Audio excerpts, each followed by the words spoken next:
Hey you guys, so this video is an update on our seating area here by the pond, and I planted up this area kind of late in the season. It was first week of July, but things still filled in quite beautifully thanks to our heat and humidity here in northern New Jersey.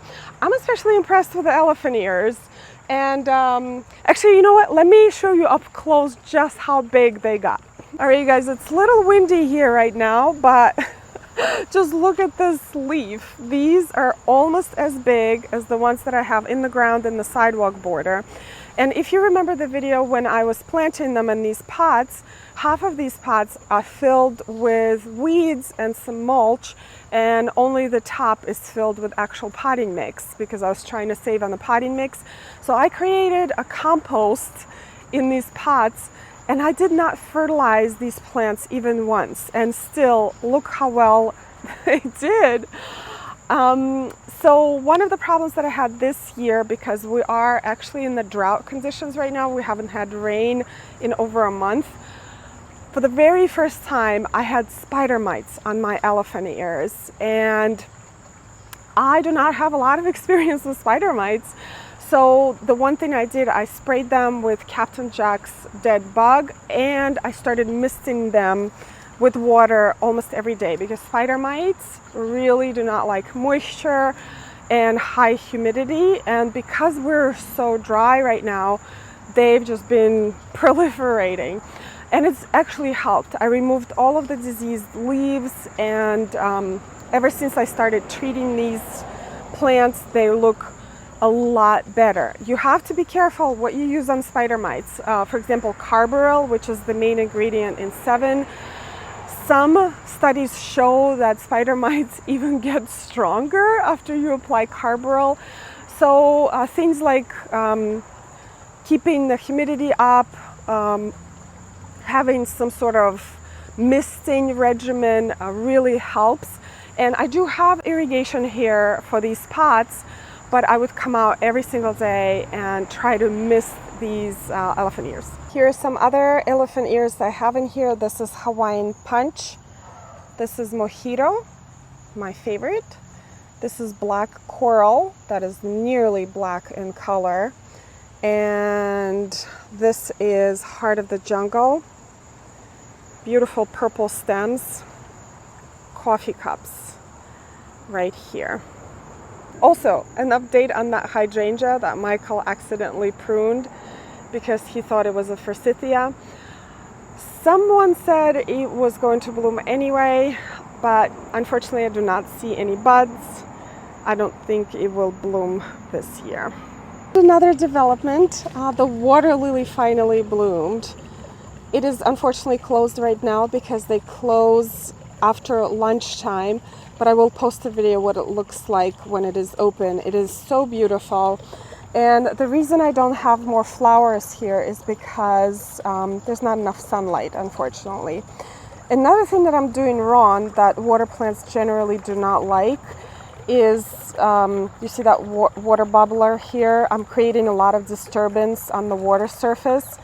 And a lot of water plants actually prefer still water instead of, you know, those ripples going like this. But I do love the sound of the bubbler. It's so soothing.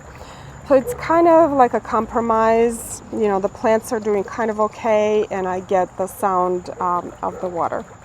Oh, another question that I get asked a lot when I post photos or videos of this area on Instagram is, what is this ground cover right here?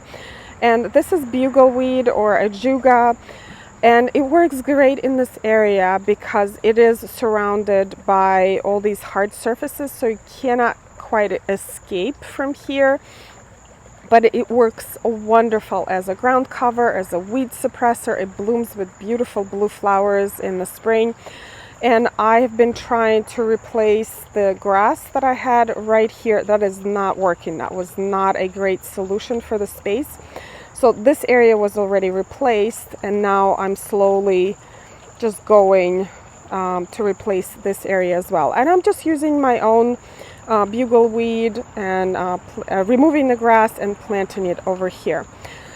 I get a lot of questions about the pond and how it was built. I'm almost reluctant to talk about it because I'm not a pond building professional and I am sure I did it all wrong.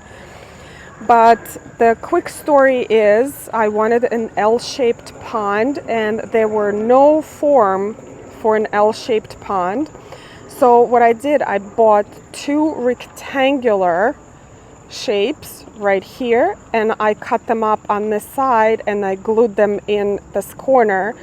And to make sure that they are watertight, I have a pond liner, a regular pond liner that you can buy in any pond store, and filled it up with water and placed tile on the edges like this. They are not set in concrete because there is some movement going on after winter freeze and thaw cycle. So a lot of times I just have to fix them a little bit. I feel like if they were set in concrete, it would have been, a harder thing to do. The filter that I have here is also not great. I kind of have to clean it more often than I wanted to. I am looking for a better filter for this area. I'm also looking for a pond vacuum because I do have a lot of muck on the bottom of the pond because Michael loves to feed the fish and they produce a lot of waste. And another thing that we did since the last video, we actually replaced these outdoor lights here because a squirrel chewed off one of the bulbs, and these are not like the Christmas lights. If one bulb gets damaged, you can replace it and it's okay. In this case, if the bulb gets damaged, you just have to throw away the entire string. But the big surprise was, and these lights are from Costco just like the last ones, but this time the bulbs are plastic. And it's so helpful because I broke so many bulbs here on this patio and it gets really dangerous, with pets and people walking around. And yeah, I will post the link to these lights in the description down below. And by the way, these lights are not on all day long. We only turn them on at dusk when we're ready to spend some time here. All right, you guys, this is it for today's update. And I just want to say that we spend a lot more time here now that the weather is cooling off. It is so much more pleasant to be outside.